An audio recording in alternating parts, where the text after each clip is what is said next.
যে দেখুন, ভারতবর্ষের সেনা তারা, পশ্চিমবঙ্গের সরকারের দিদির ইচ্ছা যদি থাকে তাহলে বাংলার একজনের একটা সেনা বাড়াতে পারে, বঙ্গীয় সেনা, আগামীতে তাও হতে চেষ্টা করতে পারে।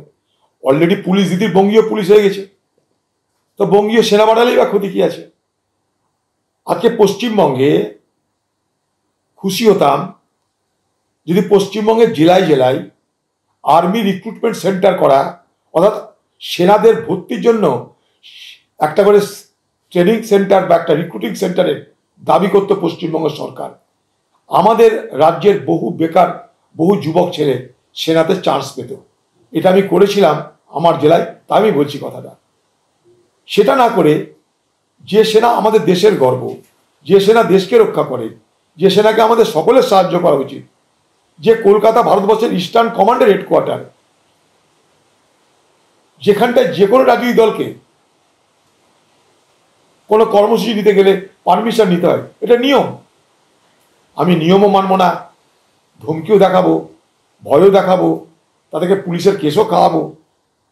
তাকে এবার সেনাকে বলবে হয় তৃণমূল করো নাহলে বাংলা ছেড়ে পালাও, হয় তৃণমূল করো না হয় বাংলা ছাড়ো। দিদিরা এই স্লোগান দিয়ে বসে, সেনা তুমি তৃণমূল করো আর না হলে বাংলা ছাড়ো। মমতার এই কথা শুনে ভিক্টোরিয়ার সামনে দাঁড়িয়ে থাকা ঘোড়ারাও হাসছে।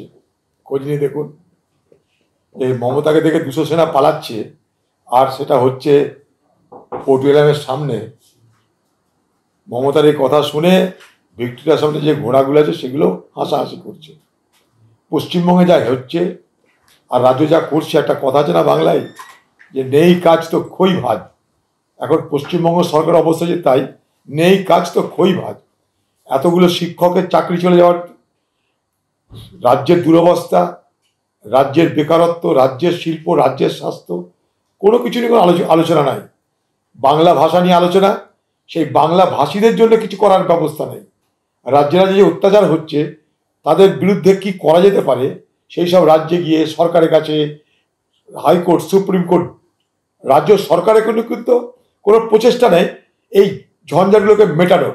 বরং রাজ্যের প্রচেষ্টা হচ্ছে এই বাঙালি সমস্যাটাকে জিয়ে রাখা, কারণ ভোট পর্যন্ত জিয়ে রাখতে হবে এ বাংলায় বাঙালির সমস্যা। তাই যেটা অনেক ক্ষেত্রে হস্তক্ষেপ করলে সমাধান করা যায় সেটা পশ্চিমবঙ্গ সরকার করবে না। যেমন আমি দায়িত্ব নিয়ে বলছি, আমি পানিপথে গিয়ে সমস্যা সমাধান করেছি। আজকেও পানিপথ থেকে আমাদের লোকেরা এসেছিল আমার কাছে, তাদেরকে জিজ্ঞেস করেছি তাদের কোনো অবস্থা আছে, বলছে না সব কিছু শান্তি হয়, পাতা কার লোক। তাহলে আমরা মতো একটা বাইরের লোক গিয়ে আমরা পানিপথের মতো জায়গায়, যেখানে লক্ষ লক্ষ বাঙালি পরিযায়ী শ্রমিক, সেই জায়গাটাকে শান্ত করতে পারি, তাহলে বাংলার সরকার, পশ্চিমবঙ্গের মুখ্যমন্ত্রী কেন রাজ্যে রাজ্যে গিয়ে সেই সমস্যার সমাধান করতে পারছে না? আমি নিজে 10 তারিখে ভারতবর্ষের রাষ্ট্রপতির সাথে দেখা করতে যাচ্ছি এই পশ্চিমবঙ্গের পরিযায়ী শ্রমিকদের সমস্যা নিয়ে। কমসে কম তিনি যেখান থেকে বড় হয়েছেন সেই উড়িষ্যার কথাও তো বলবো আমি। তো চেষ্টা নয় পশ্চিমবঙ্গ সরকারের সমস্যার সমাধান করার। পশ্চিমবঙ্গ সরকারের লক্ষ্য সমস্যাটাকে বাঁচিয়ে রাখো, সমস্যাটাকে জিয়ে রাখো, সমস্যাটাকে জীবন্ত রাখো। কারণ তাহলেই আমাকে অন্য প্রশ্নের উত্তর দিতে হবে না। চাকরি নেই তার উত্তর দিতে হবে না, শিক্ষাক্ষেত্রে আজকে দুরবস্থা তার উত্তর দিতে হবে না, স্বাস্থ্য, শিল্প, কোনো ঝুট ঝামেলার উত্তর দিতে হবে না। উত্তর চাইতে গেলেই বাঙালি, উত্তর চাইতে গেলেই আমি পরিযায়ী সমিতির জন্য লড়ছি। এখনো উত্তর চাইতে গেলে আমি সেনার সঙ্গে লড়ছি। 200 সেনা তাকে দেখে পালাচ্ছে। আমার তো মনে হয় দিদির দলের সিভিক আর তার নেতৃত্বে দিদিকে রেখে চাইনিজ বর্ডারে ছেড়ে দাও, পাকিস্তান বর্ডারে ছেড়ে দাও, যাবে না, হটাও। সেনা লাগবে না, দিদির সেনা আছে সিভিক, হাতে পিস্তল ধরিয়ে দাও। আর পিছনে দিদি, যদি 200 সেনা দিদিকে দেখে পালায় তাহলে দিদির সিভিককে দেখে আরো সেনা পালাবে। তাহলে পাকিস্তান, চায়না, কোনো ভয় না আমাদের বর্ডারে, দিদি একাই সামলে নিবে। তারা পরীক্ষায় বসবে কেন সেটা তো পরের কথা। তাদের এমনি দিদির বলা উচিত যে তারা যেহেতু দাগি নয়, চাকরি করেছে, তাদেরকে আমি আবার গ্রহণ করলাম। সেটা হতো প্রকৃতপক্ষে একটা সরকারি একটা স্বচ্ছতা, স্পিরিট অফ দ্য গভর্নমেন্ট হতো। তখনই যখন গভর্নমেন্ট বলতো আমার দপ্তর ভুল করতে পারে, আমি ভুল মেনে নিচ্ছি, কারণ সুপ্রিম কোর্টে বলেছিল আপনারা বেছে নিন, সেগ্রিগেট করে দিন।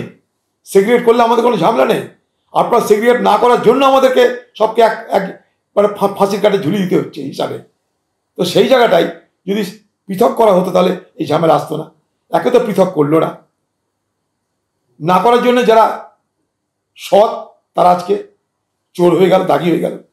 তাদেরকে নতুন করে পরীক্ষা দেওয়ার কথা বলা হচ্ছে। মনে করুন 15 বছর আগে আমি ফার্স্ট ডিভিশন ফুটবল খেলা ছেড়ে দিয়েছি, টেস্ট ম্যাচ খেলা ছেড়ে দিয়েছি। এখন যদি হঠাৎ করে বলে গাভাস্কারকে চলো তুমি টেস্টে ওপেনিং করবে, গাভাস্কারকে ওপেনিং করতে পারবে? তো ঠিক শিক্ষকদের অবস্থা তাই হবে। এতদিন তারা চাকরি করেছে, পড়াশোনা ছেড়ে দিয়েছে, প্রতিযোগিতামূলক পরীক্ষায় অংশ নেয়নি, হঠাৎ করে থেকে বলা যদি পরীক্ষায় বসো, তারা কি করবে? ফলে আমার বক্তব্য একটাই, আবার বিচারকদের কাছে দাবি করা উচিত, এবং দাবিটা করা উচিত সরকারের পক্ষ থেকে, যে হ্যাঁ আমার সিদ্ধান্তে ভুল হয়েছিল, মহামান্য বিচারপতি আমাকে ক্ষমা করে দাও। দাগি যেহেতু চিহ্নিত হয়ে গেছে, যারা দাগি নয় তাদেরকে চাকরিতে পুনর্বহাল করে দাও। 1 সেকেন্ডে ঝামেলা মিটে যায়, এবং এই ঝামেলা মেটানোর পুরো চাবিকাঠি মমতা ব্যানার্জির হাতে। কিন্তু এই মমতা ব্যানার্জি এটাকে বাঁচিয়ে রাখতে চাই, কারণ সে প্রমাণ করবে না যে তার দলের লোকেরা চুরি করেছে। অথচ দাগিতে যখন তালিকা বার হচ্ছে, দেখতেই পাচ্ছেন তৃণমূলের রথী মহারথী, তৃণমূলের মহাপুরুষরা, তৃণমূলের বিবেকানন্দ, তৃণমূলের রামকৃষ্ণ, তৃণমূলের রবীন্দ্রনাথ, সবাই কিন্তু সেখানে আছে, তৃণমূলের নজরুল ইসলাম, সবাই কিন্তু সেখানে আছে সেই চোরদের তালিকায়। আবার সেই দাগিদের মধ্যে কেউ কান ধরে উঠা বসাও করছে, মানুষের কাছে ক্ষমা চাইছে কান ধরে উঠা বসা করে। তো বিষয়টা হচ্ছে যে এই যে দাগিরা কেস করছে, প্রথম কথা হচ্ছে যে এই যে দাগিদের সংখ্যা, সেটা টিপ অফ দ্য আইসবার্গ, হিমশৈলের চূড়া। এরকম বহু দাগি, হাজার হাজারের দাগি এখনো আছে, যেগুলো বার হওয়া দরকার। এটা গেল একদিক। দ্বিতীয় কথা, এখন যদি দাগিদেরকে চিহ্নিত করে ফেলা হয়, তাহলে প্রশ্ন উঠবে যারা দাগি নয় তাদের নতুন করে পরীক্ষা দিতে হবে কেন? সব কিছু থেকে বাঁচার জন্য দিদি বুদ্ধি দিচ্ছে দাগিদেরকে কোর্টে চলে যাও, আমি পিছনে পয়সা দিচ্ছি, তুমি কোর্টে চলে যাও। কোর্টে যাওয়া মানে কি? ব্যাপারটাকে সেখানটায় ঘুম পাড়িয়ে রাখা, অ্যানাস্থেসিয়া দিয়ে রাখা। কোর্টে যাওয়া মানে কি? এই কোর্ট, সেই court, division court, supreme court, এই চোরকি খেতে থাকবে। দিদি এখন যদি যেমন তেমন করে আমি ভোট পর্যন্ত পার করে দেবো, যাতে আমার গায়ে কেউ কোনো অভিযোগের আঙুল তুলতে না পারে। যেমন তেমন করে দিদির টার্গেট 2026-এর ভোট পর্যন্ত যেন দাগি বেদাগির সমস্যা না মেটে, যেন চাকরি করতে যে অচল অবস্থা আছে সেটা যেন বজায় থাকে, বাঙালি ও বাঙালি বাংলাভাষী বিষয়টা যেন বজায় থাকে। আমাকে এই বাংলার মানুষের আর কোনো উত্তর দিতে হবে না। এইভাবে দিদি চাইছে সময়কে কাটিয়ে দিয়ে ভোটের প্রস্তুতি নিতে। আমাদের ভিডিও ভালো লাগলে লাইক এবং শেয়ার করুন, কমেন্ট সেকশনে গিয়ে জানান আপনাদের মতামত।